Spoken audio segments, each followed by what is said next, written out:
Hello friends, Charidham box office collection रिपोर्टर आ गोटे वीडियो को जब प्रथम थर चैनल को आसते चैनल को सब्सक्राइब कर दिंतु और वीडियो को लाइक कर दिंतु शेयर करंतु कहीं बॉक्स ऑफिस कलेक्शन रिपोर्ट माने कलेक्ट करने बहुत कष्ट करा पड़ी तो से कष्ट गोटे लाइक टा कर दिंतु और अनुभ फैंस मैंने कमेंट भर दिंतु चारिधाम भाईजान चारिधाम जहाँ भी कर भर दिंतु तो 3 दिन ग्रॉस कलेक्शन देते अनुभव माने ऑफिशियल कैमरा क्वीन प्रोडक्शन आउ जोटा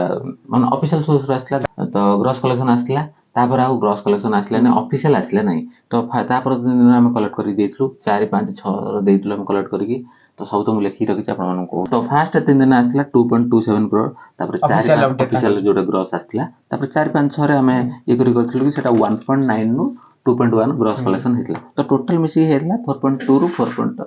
पर्यंत तो गतकाल वीडियो जदि आपण देखि नांती ताल देखि देबे तो 7 और 8 रो बॉक्स ऑफिस कलेक्शन हमें देइछु तो सेटा जेमि दशहरा बाजार रे जेमि कांतारा फिल्म पड़ला तापे बहुत किछि गोटा इश्यू होला तो सेति कलेक्शन में फरक पड़ला प्रभाव पड़ला तो 2 दिन कलेक्शन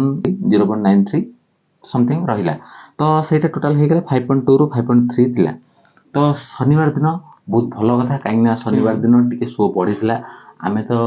भी देखुथलु किंतु बहुत सारा भाई माने कमेंट भी करथले 26 टा शो बढ़ी भुवनेश्वर 7 नंबर 8 नंबर जोटा आमे कलेक्शन रिपोर्ट देइथलु से वीडियो रे कहितले कि बहुत रिपोर्ट देइतले माने भाई माने सब कहितले जो माने कहितले तांको आमे प्रथम धन्यवाद जणेबु काइना से माने भी तांको तरफ भी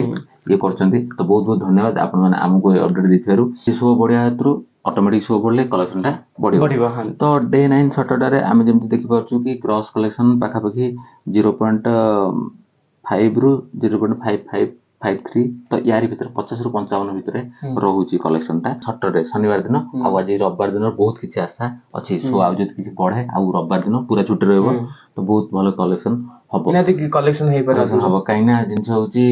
फास्ट तो जहा दशहरा दिन तो जहा हे गेला से अलगा कथा तापर तो शो बढ़ुची भलो कथा आ बेंगलुरु मु देखि आ गुटे जगह रे शो आ गुटे शो बढ़ीची तो बहुत भलो कथा एमते शो भी बढ़िया दरकार शो बढ़िले इनकम टा हबो जेता फिल्म भलो हेताउ जहा हेताउ यदि शो टा न बढ़िबो तो कलेक्शन में फरक पड़ी पारे तो शो बढ़ीची बहुत भलो कथा आ तापरे कलेक्शन तो करूची काई ना जिंस होची समस्त फिल्म देखुचंती पॉजिटिव रिव्यू सहित समस्त देखुचंती काई ना फैमिली एंटरटेनिंग फिल्म समस्त देखुचंती समस्त खुशी रे जांगी देखुचंती फैमिली एंजॉय करि परछन तो सेति में समस्त जांगी फिल्म को एंजॉय करछंती तो सेति में बाध्य कि शो भी बढ़ीची जोटा बहुत भलो कथा काई ना एते हमें शो उठेदिलु कि शो आउ टिके बडा शो बडा बढ़ीची सफल हैला किंतु एति यथेष्ट न आउरी भी शो बहुत बढ़िया दरकार कारण हम ओडिया लेवल ले तो ओडा जति हॉल अछि तो ये बहुत कम शो हमें सेही विषय हमें खाली माने रात खाली कथा होतला हम दियण कि आमे गोटे जिंस कहना कि हॉल अभाव माने हॉल अभाव हम ओडिसा रे एते अछि माने कटक बादामबडी बस स्टैंड पाखे सेटे बे हॉल नाही तापर मु आम आली रे गोटे हॉल थिला तो केंद्रापड़ा आली तो सेटी गोटे हॉल भी बंद पड़ीची केवल चांदवेल बहुत जगह रे मिति केंद्रापड़ा तारिणी हॉल से भी बंद पड़ीची तो बहुत जगह रे मो माने मु जानिबार तो 3टा हॉल बंद सेमति ओडिसा रे बहुत जगह रे निहाती हां केते जगह से होई कोरोना पर ये सब बंद हे जायछि आ सिंगल स्क्रीन जहाँ भी प्रभाव पड़छि मल्टीप्लेक्स तो खोला होछि किंतु सिंगल स्क्रीन समस्त जाई परंत एई पय तारी ऊपर बहुत तर्क वितर्क होय कि सिंगल स्क्रीन कोन माने ये कम थाए टिकट प्राइस कम थाए तो समस्त जाई देखबा मल्टीप्लेक्स रे देखिबाकू समस्त रे होने काई ना फैमिली सहित जाएंगी मल्टीप्लेक्स जने जे देखियो चाहिबो मल्टीप्लेक्स टिकट तो बहुत हाई प्राइस ता सहित ता भीतर अन्य खर्च सब तो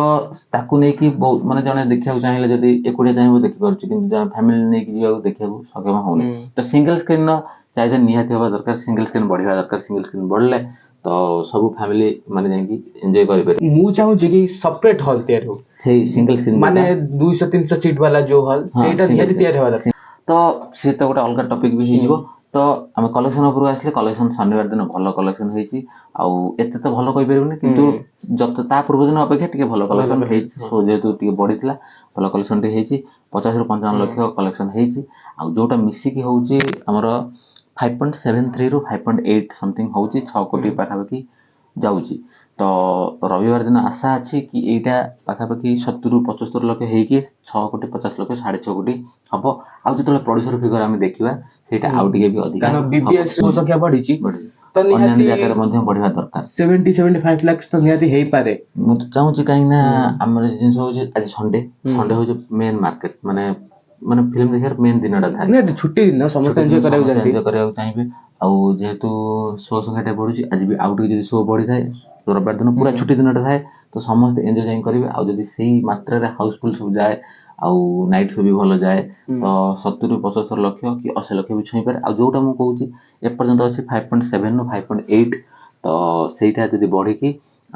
ମାନେ ରବିବାର ଦିନ ଡେ 10 ଯୋଉଟା ବଢିକି ସେଇଟା 6.5 ରୁ ଅଧିକା ହେଇଯିବ ମାନେ 6.5 କୋଟି ଆଉ ଅଧିକା ଗୋଟେ ହେଇଯିବ କଥା ଗ୍ରସ୍ ଆଉ ଗୋଟେ କଥା ମୁଁ ଭାବୁଛି କି ସେ ଏକାଥରେ କାଲି ସଣ୍ଡେ ତ ଯାଇ ସାରିଲା ପରେ ସେଇଟା, ହଁ। କାଲିର ଏକାଥରେ ସେ ଅଫିସିଆଲି ବକ୍ସ ଅଫିସ ରିପୋର୍ଟ ଦେଇପାରେ। ସେଇଟା ତ ଆମେ ପୂର୍ବ ଭିଡ଼ିଓରେ ଯେମିତି କହିଲେ ସେଇଟା ତ ତାଙ୍କ ହାତରେ ଆମେ ତାଙ୍କ ଜାଣିନେ ହାତରେ, ହଁ। ତ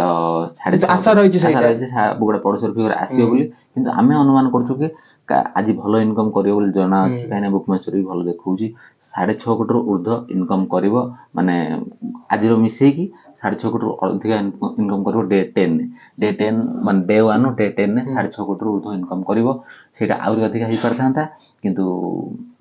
କିଛି ଇସ୍ୟୁ ପାଇଁ ମାନେ ଆପଣ ତ ଜାଣିଥିବେ ଭିଡିଓ ମାଧ୍ୟମରେ ଆମେ କହି ଆସିଛୁ। ଚାଲିଛୁ ଯୋଉଟା ଆମ ସାଉଥ ଇଣ୍ଡିଆନ ଫିଲ୍ମ ପଡିଲା ତ ସେ ତ ଅଲଗା ଟପିକ ହେଇଯାଇଛି ଆମେ କରିଦେଇଛୁ ଗୋଟେ ଭିଡିଓ ତାକୁ ଯାଇକି ଆଜି ଲୋକମାନଙ୍କର ଯଦି ଅଧିକା ଭଲ ପାଇବାରେ ବହୁତ ଭଲ ପାଇବା ରହେ ତାହେଲେ ଫିଲ୍ମ 6.5 କୋଟି ଉର୍ଦ୍ଧ୍ୱ ଇନକମ୍ କରିନବ ଆଉ ଯୋଉଟା ଆମେ ସବୁ ଭିଡିଓରେ କହିଛୁ ଏ ଭିଡିଓ ମଧ୍ୟ କହୁଛୁ ଆମ ଓଡିଆ ଫିଲ୍ମକୁ ପ୍ରଥମେ ସପୋର୍ଟ କରନ୍ତୁ ଆମ ଓଡିଆ ଫିଲ୍ମ ସପୋର୍ଟ କଲେ ଆମ ଓଡିଆ ଫିଲ୍ମ ଆଗକୁ ଯୋଉ ଡେ 10 ରେ ବହୁତ ଆଶା ଅଛି ମାନେ ଆଜିର ଦିନରେ ଆମେ ଦେଲୁ ଡେ 9 ର ରିପୋର୍ଟ ଡେ 10 ରେ ବହୁତ ଆଶା ଅଛି ମାନେ ଯେତେବେଳେ ଆମେ ସୋର୍ସ ରୁ କଲେକ୍ଟ କରିବୁ କାହିଁକିନା ତା ପରଦିନ କଲେକ୍ଟ କରିବାକୁ ପଡେ ସେଇଦିନ କଲେକ୍ଟ କରିବୁ ନା ତା ପରଦିନ ଶୋ ଚାଲିଥାଏ ତ ସେଦିନ କନଫର୍ମ କଲେକ୍ଟ ହେଇପାରିବ ନା ତ ତା ପରଦିନ ମାନେ ଆସନ୍ତା କାଲି ଆପଣ ନିହାତି ଆପଣମାନେ କାଲି update ପାଇବେ। ଆମେ ଯାହା ଆଶା କରୁଛୁ କି 6.5 କୋଟି ଉର୍ଦ୍ଧ୍ୱ ହବ ମୁଁ ଯେମିତି ସେଇ ରିପୋର୍ଟଟା ଦେଇପାରେ ମୁଁ ବି ଖୁସି ହେବି କାହିଁକିନା ଯେତେବେଳେ ବକ୍ସ ଅଫିସ ରିପୋର୍ଟଟା ଆମେ ଦେବୁ ତ ସେଇଟା ହଉଛି କଥା ତ ଭିଡିଓଟିକୁ ଯଥାମାତ୍ରା ପାରୁଛନ୍ତି ସେୟାର କରନ୍ତୁ ଆଉ ଭିଡିଓ ଲାଇକ୍ କରନ୍ତୁ କମେଣ୍ଟ କରନ୍ତୁ କାହିଁକିନା କଲେକ୍ଟ କରିବା ପାଇଁ ଡାଟା ଗୁଡ଼ିକ ବହୁତ କଷ୍ଟ କରିବାକୁ ପଡୁଛି ତ ଭିଡିଓଟା ଆଜି ପାଇଁ ଏତିକି ଆମେ ଯେମିତି କହିଲୁ କି ବକ୍ସ ଅଫିସ ରିପୋର୍ଟ ଆମେ ଜାଣିଲୁ ତ ସଣ୍ଡେରେ ବାକି ଅଛି ତ ସଣ୍ଡେରେ ନିହାତି ଅପଡେଟ କାଲି ତ ଦିଆହବ ପୁଣି ପଡିଶାର ଫିଗର ବି ଆସୁ ଆମେ ଚାହୁଁଛୁ ଅଫିସିଆଲ କିଛି ଗୋଟେ ବି ଆସୁ କମେଣ୍ଟ କରନ୍ତୁ ଆପଣଙ୍କୁ ଭଲ ପାଇବା ଦିଅନ୍ତୁ ତ ଭିଡିଓଟି ଆଜି ପାଇଁ ଏତିକି ବିଦାୟ ଦିଅନ୍ତୁ ମୁଁ ବିଜୟ ଯାକୁ ନମସ୍କାର।